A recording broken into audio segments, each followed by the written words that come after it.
सबको जय मसीह की। परमेश्वर भला है, परमेश्वर महान है। और परमेश्वर और क्या है?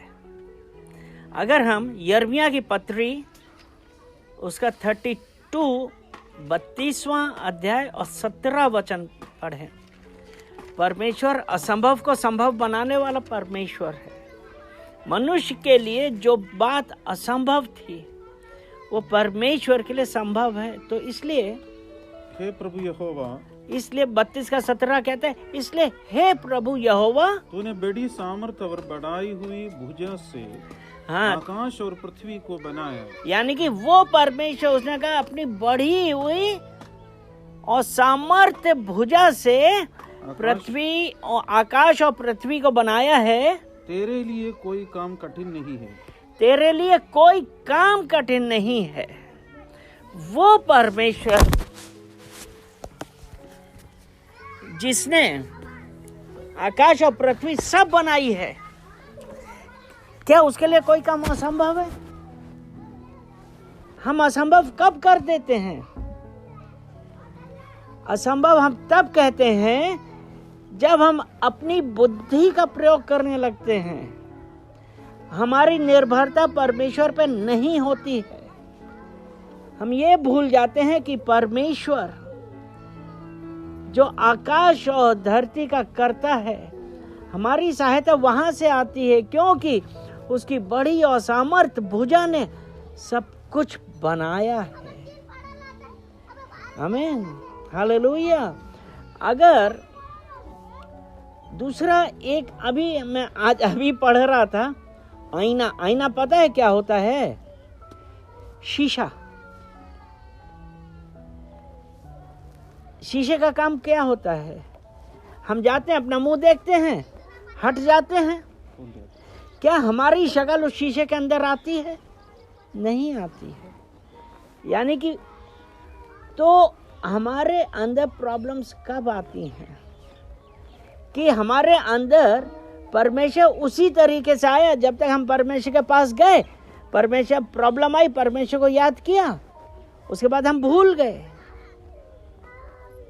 तो वो परमेश्वर का यही है। वो परमेश्वर ये कह रहा है कि मेरे लिए कुछ भी असंभव नहीं है। इसीलिए तो परमेश्वर का वचन ये कहते हैं ना कि बोझ से दबे लोगों मेरे पास आओ।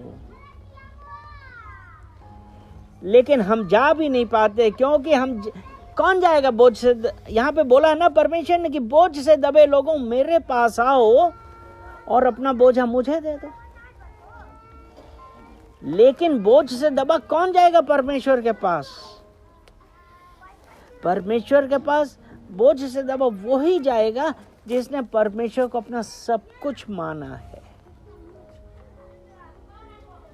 अगर हम आज भी अपनी ट्रेडिशंस में, अपने रीति रिवाज में चल रहे हैं, हम परमेश्वर के पास नहीं जाएंगे। क्यों? वो सिर्फ इसलिए क्योंकि हमको पता है कि हम यीशु मसीह के पास गए तो लोग क्या कहेंगे। जरूरी ये है कि आज हम परमेश्वर से कहें कि परमेश्वर मेरी मर्जी नहीं, आपकी मर्जी हो, और आपको मैं संपूर्ण रूप से अपने आप को देता हूं। अब आप मेरे परमेश्वर, मेरा उद्धार करता है। अगर हम और वो परमेश्वर जो हमारा उद्धार करता है ना, और जब हम उसके ऊपर पूरा निर्भर कर जाते हैं, तो देखिए यिर्मयाह की पत्री उसका 33 अध्याय उसका 8वां वचन, यिर्मयाह 33 वर्ष 8। मैं उनको उनके सारे अधर्म और पाप के काम से शुद्ध करूंगा। ये परमेश्वर कहते हैं मैं उनको सारे अधर्म और सारे पाप के काम से शुद्ध करूंगा जो उन्होंने मेरे विरुद्ध किए हैं। जो उन्होंने मेरे विरुद्ध किए हैं। और उन्होंने जितने अधर्म और अपराध के काम मेरे विरुद्ध किया है, और उन्होंने जितने अधर्म और अपराध के काम मेरे विरुद्ध किए हैं, उन सबको मैं क्षमा करूंगा। उन सबको मैं क्षमा करूंगा। वो परमेश्वर वो हमसे क्या चाहता है? कि हम अपने आप को दें, परमेश्वर को दें और अपने पापों का अंगीकार करें। तो परमेश्वर ने कहा कि उन्होंने जो भी अधर्म के काम या जो भी उन्होंने कार्य किए हैं, जो परमेश्वर के विरुद्ध किए हैं, वो परमेश्वर कहता है मैं क्षमा कर दूंगा। वो परमेश्वर क्षमा करने के लिए तैयार है, लेकिन हम नहीं हो पाते हैं क्षमा। क्यों नहीं हो पाते हैं? क्योंकि हमको हमारे रीति रिवाजों ने बांध रखा है। परमेश्वर का वचन जब ये कहता है कि अब तुम एक नई रचना हो, देखो पुरानी बातें बीत गई हैं। 2 कुरिन्थियों 5:17 उसमें यही कहा ना कि जो कोई मसीह यीशु में है वो एक नई रचना है। पुरानी बातें बीत गई हैं, लेकिन हम क्या कर रहे हैं? क्या हम याद करते हैं? क्या हम ये कहते हैं कि हम मसीह यीशु में हैं? हमारे लिए मसीह यीशु में आने का क्या मतलब है?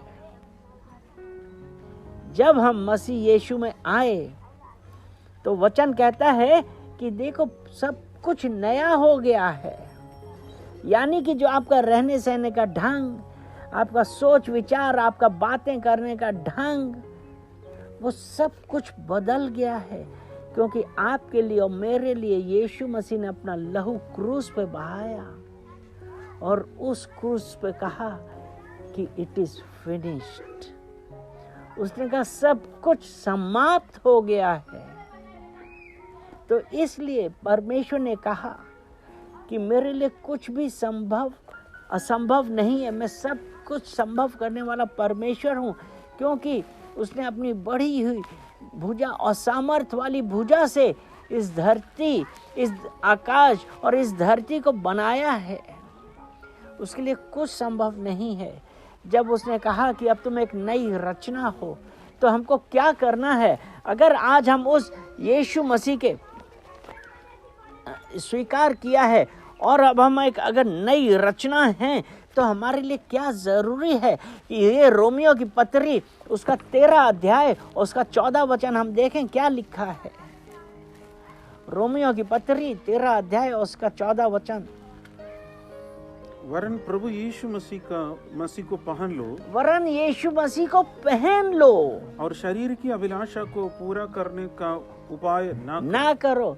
यानी कि यीशु मसीह को पहन लो और शरीर की अभिलाषा पूरी करने का उपाय ना करो। जब हम कहते तो हैं कि हम यीशु मसीह, लेकिन क्या हमने क्या यीशु मसीह को पहना है? क्या 2 कुरिन्थियों 5:17 के अनुसार जहाँ पे कहा है कि जो मसीह यीशु में है वो एक नई रचना है। हम नई रचना तभी हैं जब हमने मसीह यीशु को पहन लिया है। अपने शरीर की अभिलाषाओं को हमने अपने आप से दूर किया है और हम ये कहने लगे हैं कि यीशु मसीह आपकी मर्जी मेरे जीवन में हो। और कब होगी?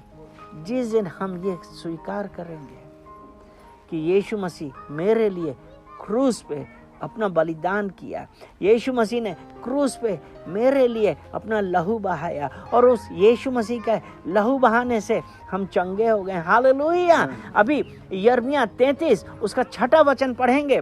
यिर्मयाह 33 उसका 6 वचन। देख मैं इस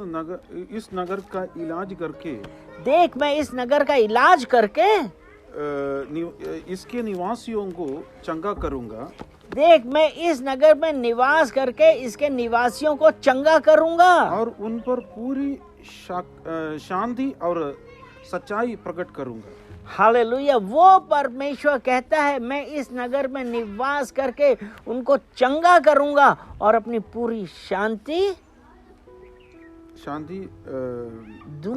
और सच्चाई प्रकट करूंगा। सच्चाई परमेश्वर अपनी शांति और अपनी सच्चाई प्रकट करने पे है। वो परमेश्वर जो आकाश और धरती का बनाने वाला है, उसके लिए कुछ असंभव नहीं है। असंभव हाँ आप और हम बनाते हैं, क्योंकि हमारा भरोसा इस संसार की वस्तुओं पे है, लेकिन परमेश्वर ने कहा है कि हम अपने आप को इन सब चीज़ों से, शारीरिक अभिलाषाओं से दूर करें। जिस दिन हम ऐसा करेंगे, जिस दिन हम ये कहेंगे परमेश्वर मेरी मर्जी नहीं वरन आपकी मर्जी, मुझे पता है कि जो कुछ भी हमारे जीवन में हो रहा है पिता परमेश्वर, उस सब के पीछे आपका एक बहुत बड़ा उद्देश्य है। ये वही हम तब कर सकते हैं कि जब हम परमेश्वर के सामने एक शीशे की तरह ना आए, परमेश्वर को अपने अंदर समा लें, क्योंकि जब हम समा लेंगे तब परमेश्वर का वचन 1 कुरिन्थियों 6:19 में कहता है कि तुम्हारा शरीर पवित्र आत्मा का मंदिर है। 1 कुरिन्थियों 6:19 है। क्या तुम नहीं जानते? क्या तुम नहीं जानते कि तुम्हारी देह पवित्र आत्मा तुम्हारी का मंदिर, देह पवित्र आत्मा का मंदिर है, जो तुम में वास हुआ जो है तुम में वास करता है, और तुम्हें परमेश्वर की ओर से मिला है, वो तुम्हें परमेश्वर की ओर से मिला है, और तुम तुम नहीं हो। अपने नहीं हो। अब जो हम यहाँ पे हम रह रहे हैं, हमारे अंदर परमेश्वर है, परमेश्वर का आत्मा है, और वो हमको किससे मिला है? जब परमेश्वर का वास है। मैं नहीं हूँ वरन मैं वो हूँ जो मेरे अंदर है। हालेलुया। तो इसलिए आज हम परमेश्वर से प्रार्थना कर रहे हैं और परमेश्वर से कहें कि परमेश्वर मेरी मर्जी नहीं वरन आपकी मर्जी हो हमारे शरीर में। मुझे पता है कि मेरा नहीं है वरन आपका आत्मा मेरे अंदर है। तो जो ये सांसारिक अभिलाषाएं, शारीरिक अभिलाषाएं पिता परमेश्वर जो मुझे आपसे दूर कर रही हैं पिता परमेश्वर, मैं आपसे माफ़ी मांगता हूँ, क्योंकि आपका वचन कहता है कि मैं तुम्हारे पाप सदैव याद नहीं रखता, क्योंकि मैं करुणा से प्रीत रखने वाला परमेश्वर हूँ। वो परमेश्वर आज भी और इस समय भी तैयार है आपको माफ करने के लिए। आप अपना मुंह खोलिए और उस परमेश्वर से माफी मांगिए, और वो देखिए, वो परमेश्वर जो दया करने वाला, जो करुणा करने वाला है, वो आपको माफ करेगा। और वो जो आपके जीवन में जो कार्य करेगा, वो यिर्मयाह 33:3 है, मुझसे प्रार्थना कर, मुझसे प्रार्थना कर और मैं तेरी सुनकर तुझे बड़ी बड़ी और कठिन बात बताऊंगा जिन्हें तू नहीं जानता है, अभी नहीं समझता। वो परमेश्वर, हम अपना मुंह खोल के उस परमेश्वर से पश्चाताप करें, विश्वास रखिए। वो परमेश्वर है, मनुष्य नहीं। उसके कान खुले हुए हैं, वो आपकी सुन रहा है, वो आपको जवाब देगा। ये अब मैं आखिरी वचन है भजन संहिता 34, भजन संहिता 34 और उसका 15 वचन हम पढ़ेंगे। यहोवा की आंखें धर्मियों पर लगी रहती हैं, और उसके कान भी उनकी दुहाई की ओर लगे रहे।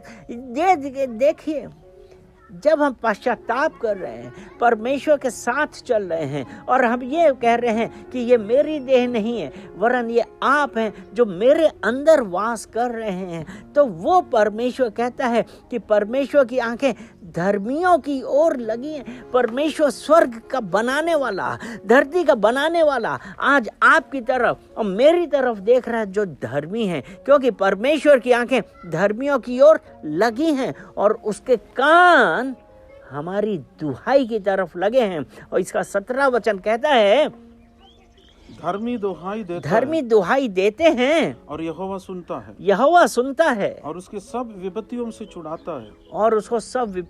छुड़ाता है। क्या आज हम उस परमेश्वर से क्षमा मांगने के लिए, पश्चाताप करने के लिए तैयार हैं? अगर हम ऐसा करें, परमेश्वर ने कहा, देखा परमेश्वर ने क्या कहा कि देख मैं तेरे जीवन में एक नई नई बातें करते जिन्हें तू नहीं समझता, कठिन कठिन बातें बताऊंगा जिन्हें तू अभी नहीं समझता।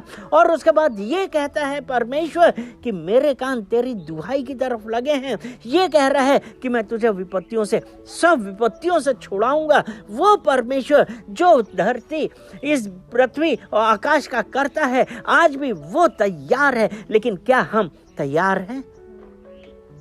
क्या हम इस बात को मानने के लिए तैयार हैं कि वो असंभव को संभव करने वाला परमेश्वर है? हालेलुया। तो आइए चलिए हम सब एक मन होके उस परमेश्वर से प्रार्थना करें और पश्चाताप करें। वो परमेश्वर आपको और मुझे क्षमा करेगा, क्योंकि वो परमेश्वर हमारा करुणा से प्रीत रखने वाला परमेश्वर है। धन्यवाद करते हैं, सारा आदर महिमा हम उस परमेश्वर को कहते हैं। आमीन।